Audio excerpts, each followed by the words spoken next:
എല്ലാവർക്കും talk with അഞ്ജലിയുടെ പുതിയൊരു വീഡിയോയിലേക്ക് സ്വാഗതം.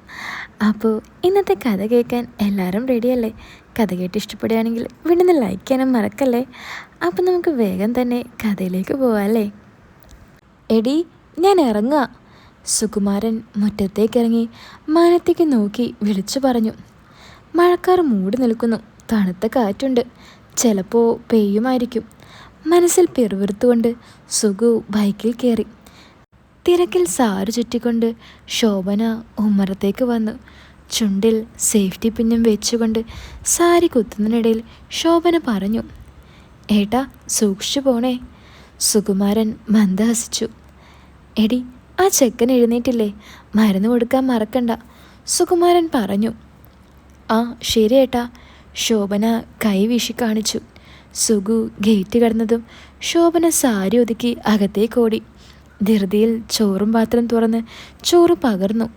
ബാഗിനുള്ളിൽ തൻ്റെ കുടയും ടിഫിൻ ബോക്സും കുത്തി നടക്കുന്നതിനിടയിൽ ശോഭന അലറി വിളിച്ചു, എടി രമ്യേ, എഴുന്നേക്ക്. പെണ്ണിന് ഇത്രയും പ്രായമായി, മൂട്ടിൽ വെയിലടിക്കുന്നവരെ കിടന്നൊരു ഉറക്കം. ശോഭന പെറുപിറുത്തു.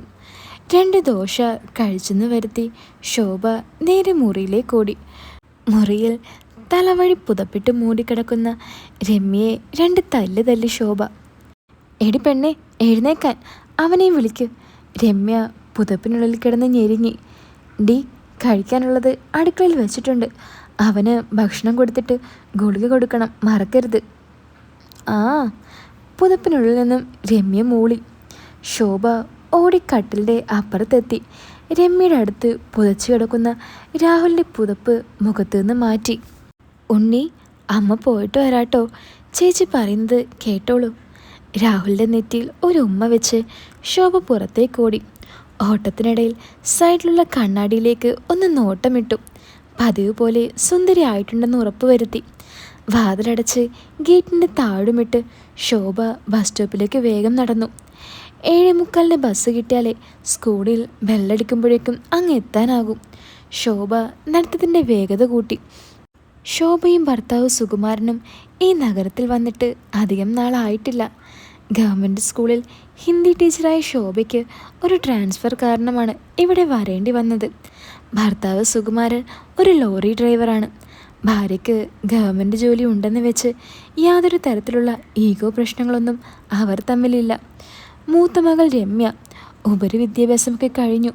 അമ്മയുടെ പാത തന്നെയാണ് അവൾ സ്വീകരിച്ചിരിക്കുന്നത്. പക്ഷേ റാങ്ക് ലിസ്റ്റിൽ പേര് വന്നിട്ടും ജോലിയൊന്നും ഇതുവരെ ശരിയായിട്ടില്ല. ഇളയ മകൻ രാഹുൽ, അവനാണ് ആ കുടുംബത്തിൻ്റെ ആകെ ഒരു സങ്കടം. കമ്പ്യൂട്ടർ എഞ്ചിനീയറിംഗ് വിദ്യാർത്ഥിയായിരുന്നു രാഹുൽ.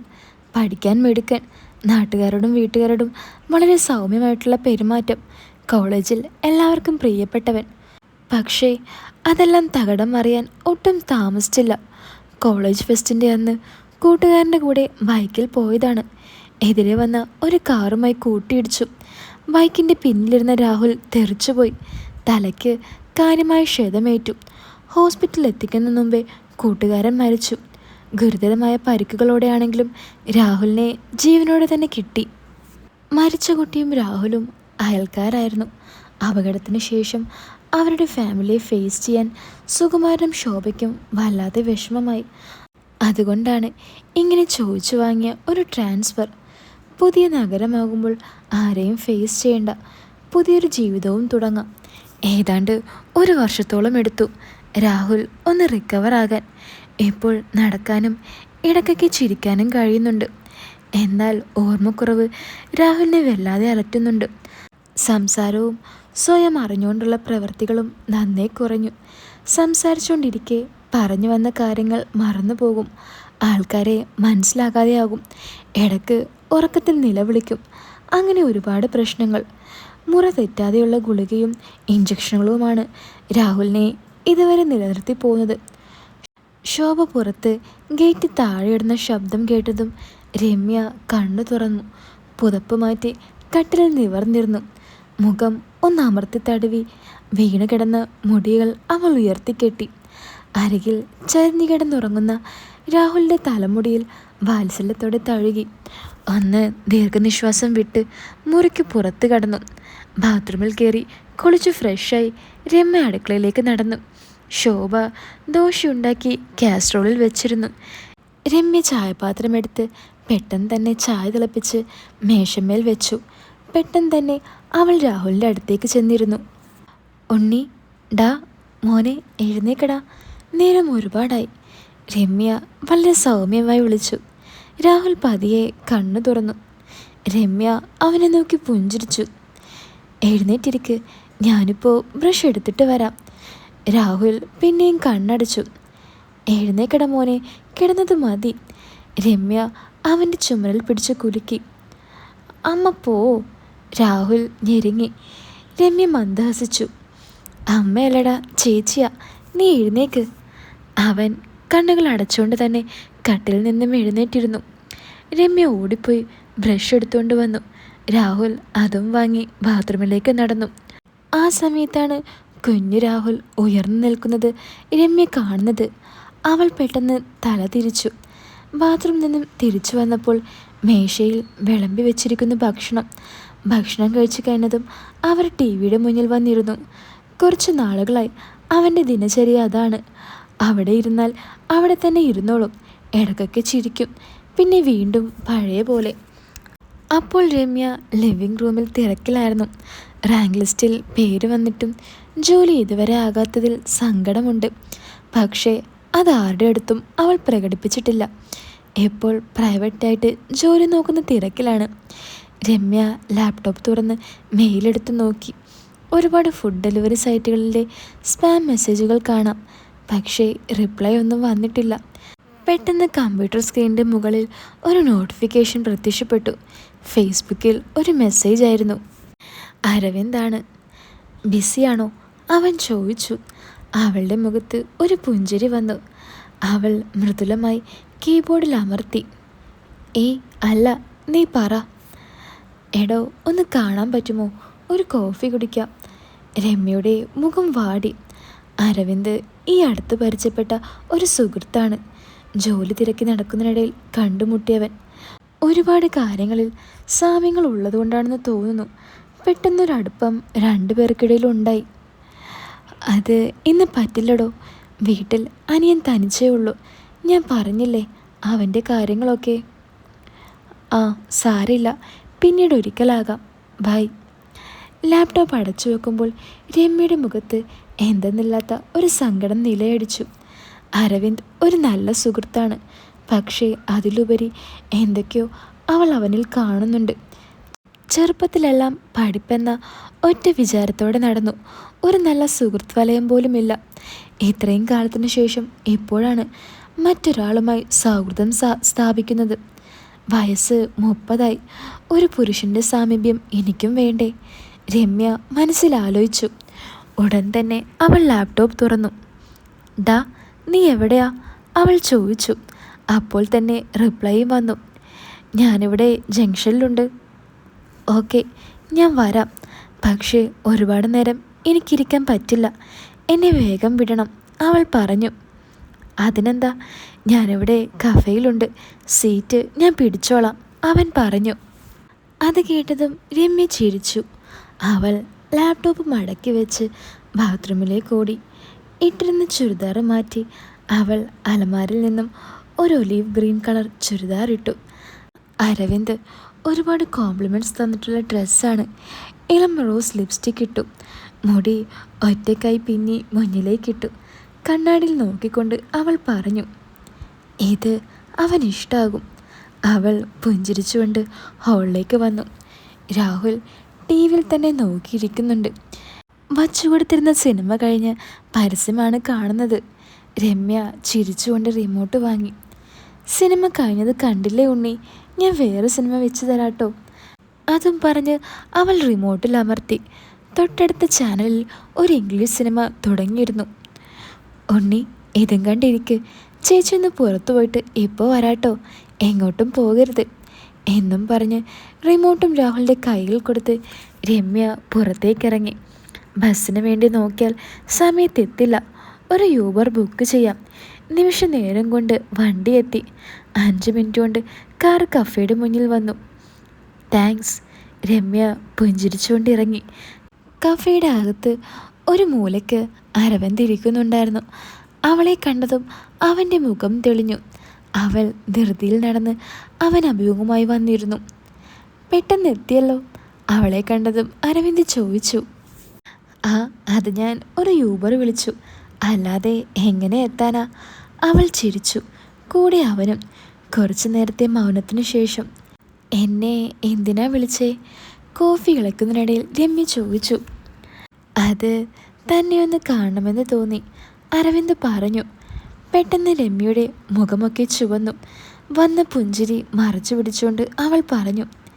ഇത്രയ്ക്കും കോൺഫിഡൻസ് ഇൻ്റർവ്യൂവിൽ കാണിച്ചിരുന്നെങ്കിൽ എന്നെ ഒരു ജോലി ശരിയായനെ. അത് തൻ്റെ അടുത്തുള്ള കോൺഫിഡൻസിൻ്റെ അത്രയും എനിക്ക് മറ്റൊരിടത്തും തോന്നിയിട്ടില്ല. അരവിന്ദിൻ്റെ ആ വാക്കുകൾ രമ്യയുടെ നെഞ്ചിലാണ് തറച്ചത്. ഒരു പുരുഷനും അവളോടിങ്ങനെ സംസാരിച്ചിട്ടില്ല. ഒന്നും പറയാനാകാതെ കുറച്ചു നേരം അവൾ അവൻ്റെ കണ്ണിൽ നോക്കി. ഞാൻ ഇറങ്ങുക, അവൾ എങ്ങനെയോ പറഞ്ഞ് അവസാനിപ്പിച്ചു. ഇത്ര പെട്ടെന്നോ? കുറച്ചു നേരം കൂടി ഇവിടെ ഇരിക്ക്. കോഫി പോലും മുഴുവൻ കുടിച്ചില്ലല്ലോ. ഏയ്, എനിക്ക് പോകണം. ഉണ്ണി ഒറ്റയ്ക്കാണ് അവിടെ. എടോ, ഞാനങ്ങനെ പറഞ്ഞതുകൊണ്ടാണോ പോകുന്നേ? അരവിന്ദ് ചോദിച്ചു. രമ്യ അവളുടെ കൈയെടുത്ത് അവൻ്റെ കൈയുടെ മുകളിൽ വെച്ചു. എന്നിട്ട് പറഞ്ഞു. അല്ല. ചിരിച്ചുകൊണ്ട് അവൾ അവിടെ നിന്നും ഇറങ്ങി. വീട്ടിൽ വന്ന് കയറിയപ്പോൾ രാഹുൽ അവിടെ തന്നെ ഇരിക്കുന്നുണ്ട്. പക്ഷെ ടി വിയിൽ നോക്കിയ രമ്യ ആകെ നെട്ടി. വെച്ചു കൊടുത്തത് ഇംഗ്ലീഷ് സിനിമയായിരുന്നു. അതിൽ നടക്കുന്നത് കണ്ട് ഉണ്ണി അതിൽ തന്നെ നോക്കിക്കൊണ്ട് യാതൊരു ഭാവവ്യത്യാസമില്ലാതെ ഇരിക്കുന്നു. രമ്യ പെട്ടെന്ന് റിമോട്ട് എടുത്ത് ടി വി ഓഫ് ചെയ്തു. പക്ഷേ അവൾ കൂടുതൽ നെട്ടിയത് മറ്റൊന്ന് കണ്ടിട്ടായിരുന്നു. പെട്ടെന്ന് തന്നെ അവളൊരു തോർത്തെടുത്ത് ഉണ്ണിയുടെ മടിയിലേക്കിട്ട് അവൾ മുറിക്ക് പുറത്തേക്ക് പോയി. ലാപ്ടോപ്പ് എടുത്ത് നോക്കിയപ്പോൾ അരവിന്ദിൻ്റെ message. I had a good time, Aravind പറഞ്ഞു. Me too Aravind, Ramya reply ചെയ്തു. ലാപ്പ് മടക്കി വെച്ച് അകത്തേക്ക് വന്നപ്പോൾ ഉണ്ണി അവിടെ തന്നെ ഓഫായ ടി വി നോക്കിയിരിക്കുകയാണ്. ഉണ്ണി, ഭക്ഷണം കഴിക്കണ്ടേ? എഴുന്നേക്കടാ. അവൾ അവൻ്റെ തോളിൽ തട്ടി. അവൻ എഴുന്നേറ്റ് കൈ കഴുകാൻ പോയി. രമ്യ രണ്ടുപേർക്കുള്ള ചോറ് വിളമ്പിക്കൊണ്ട് വന്നപ്പോഴേക്കും അവൻ മേശയിലുണ്ട്. ഭക്ഷണത്തിന് ശേഷം അവർ ലിവിങ് റൂമിൽ വന്നിരുന്നു. രമ്യ ചെസ് ബോർഡ് പുറത്തേക്കെടുത്തു. ഇത് ഡോക്ടർ പറഞ്ഞു കൊടുത്തതാണ്. ഇടയ്ക്കൊക്കെ കുറച്ച് ഇൻട്രാക്റ്റീവായിട്ടുള്ള കാര്യങ്ങൾ ഉണ്ണിയെ കൊണ്ട് ചെയ്യിപ്പിക്കണമെന്ന്. ചെസ് കളിയിൽ നിയമങ്ങളൊന്നുമില്ല. രാഹുൽ അവന് തോന്നിയ പോലെ ഒരു കരു നീക്കും. രമ്യ അത് ഏറ്റുപിടിക്കും. ബ്രെയിൻ പരമാവധി വർക്ക് ചെയ്യിപ്പിക്കുക എന്നതാണ് ലക്ഷ്യം. അതിനുശേഷം പ്ലേയിങ് കാർഡ്സും പാമ്പും കോണിയും ക്യാരംസ് എല്ലാം കളിപ്പിക്കും. എന്നെങ്കിലും ഒരു മാറ്റം ഉണ്ടാവും എന്നൊരു പ്രതീക്ഷയിലാണ് ഇതൊക്കെ ചെയ്യുന്നത്. അതെല്ലാം കഴിഞ്ഞ് അവർ വീണ്ടും ടി വി ഓൺ ചെയ്തു. രമ്യ സോഫയിൽ വന്നിരുന്നു. ഉണ്ണി രമ്യയുടെ മടിയിൽ തല വെച്ച് സോഫയിൽ കിടന്ന് ടി വി കാണുകയാണ്. തമിഴ് സിനിമയാണ്. ഒരു പാട്ട് സീൻ വന്നപ്പോഴേക്കും രമ്യ പേടിച്ച പോലെ തന്നെ അത് സംഭവിച്ചു. അവൻ വീണ്ടും ഉണർന്നു. ഇത്തവണ അവൾ പതറിയില്ല. ആലോചിച്ചു. പാവം, സ്വന്തം ഇമോഷൻസ് പോലും എങ്ങനെ കൺട്രോൾ ചെയ്യണമെന്ന് അവൻ അറിഞ്ഞൂടാ. അവനും ഒരു മനുഷ്യജീവിയല്ലേ, അവനും ഇല്ലേ ആവശ്യങ്ങൾ. ഇത് അച്ഛനോട് പറയണോ അമ്മയോട് പറയണോ എന്ന് അവൾ ആദ്യം ചിന്തിച്ചത്. പക്ഷേ ഇതെങ്ങനെ അവതരിപ്പിക്കുമെന്ന് അവൾക്കൊരു രൂപവും ഉണ്ടായില്ല. ഉണ്ണിയെ അവിടെ കിടത്തി അവൾ ലാപ്ടോപ്പ് എടുത്ത് സെർച്ച് ചെയ്തു. ഇങ്ങനെയുള്ളവർക്ക് ഒരു റിലീസാണ് ആവശ്യം. അപ്പോൾ തന്നെ പരമാവധി സ്ട്രെസ്സ് കുറയും. ഇത് പോയില്ലെങ്കിൽ പ്രശ്നം ഗുരുതരമാണെന്ന് മനസ്സിലാക്കി രമ്യ ആകെ ആശയക്കുഴപ്പത്തിലായി. ടീച്ചറെ, എന്തായി ആലോചിക്കുന്നേ? ഭക്ഷണം കഴിക്കുന്നില്ലേ? ആലീസ് ടീച്ചറുടെ ചോദ്യം കേട്ടാണ് ശോഭ ചിന്തയിൽ നിന്നും ഉണർന്നത്.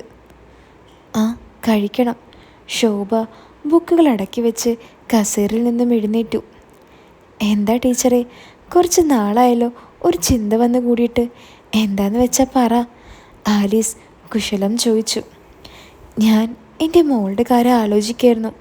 ഇത്രയും വയസ്സായി, കല്യാണം നോക്കട്ടെ എന്ന് പറഞ്ഞാൽ ജോലിയായിട്ട് മതിയെന്നാണ് അവളുടെ മറുപടി. എന്നാൽ ജോലിയിട്ടാകുന്നുമില്ല. ഏയ്, അതൊന്നും സാരമില്ല ടീച്ചറെ.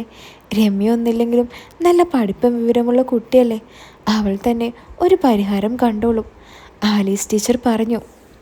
ശോഭ ഊണ് മതിയാക്കി. ഞാൻ എഴുന്നേക്കാം, അവൾ പറഞ്ഞു. ഭക്ഷണം കഴിഞ്ഞിട്ടുള്ള ആദ്യ പീരീഡ് ശോഭ ഒഴിവാക്കിയിരുന്നു. മനസ്സ് മുഴുവൻ വീട്ടിലെക്കുറിച്ചുള്ള ചിന്തകൾ. മകൻ ഇങ്ങനെ കിടക്കുന്നു, എത്രയും പെട്ടെന്ന് ഒരു സർജറി ചെയ്ത് നോക്കാമെന്നാണ് ഡോക്ടർ പറഞ്ഞത്. ഫലമുണ്ടാകുമെന്ന് ഉറപ്പില്ല. എത്രയ്ക്കും ഡോക്ടറെ കാണിച്ചിട്ടും ആർക്കും എന്താണ് കുഴപ്പമെന്ന് കണ്ടുപിടിക്കാൻ കഴിഞ്ഞിട്ടില്ലത്രേ. സുഖുവേട്ടൻ രാപ്പകലില്ലാതെ വണ്ടി ഓടിക്കുന്നു. എൻ്റെ റിട്ടയർമെൻറ്റ് ഫണ്ടാണ് ആകെയുള്ളൊരാശ്വാസം. റിട്ടയർഡാകാൻ ഇനിയും വർഷങ്ങളുണ്ട്. പീരീഡ് അവസാനിച്ച ബെല്ലം മുഴങ്ങിയപ്പോഴാണ് ശോഭ ചിന്തകളിൽ നിന്നും ഉണർന്നത്. വേഗം തൻ്റെ സാരി ശരിയാക്കി ബുക്കുമെടുത്ത് ശോഭ ക്ലാസ്സിലേക്ക് നടന്നു. +2 ക്ലാസ് ആണെങ്കിലും ശോഭ ഡ്രസ്സിങ്ങിൽ വളരെയധികം ശ്രദ്ധിച്ചിരുന്നു. ഒന്നും പുറത്തേക്ക് കാണാതിരിക്കാൻ അവൾ നന്നായി ശ്രദ്ധിച്ചിരുന്നു. സേഫ്റ്റി പിന്നുകൊണ്ട് എല്ലാം മൂടിയിരുന്നു.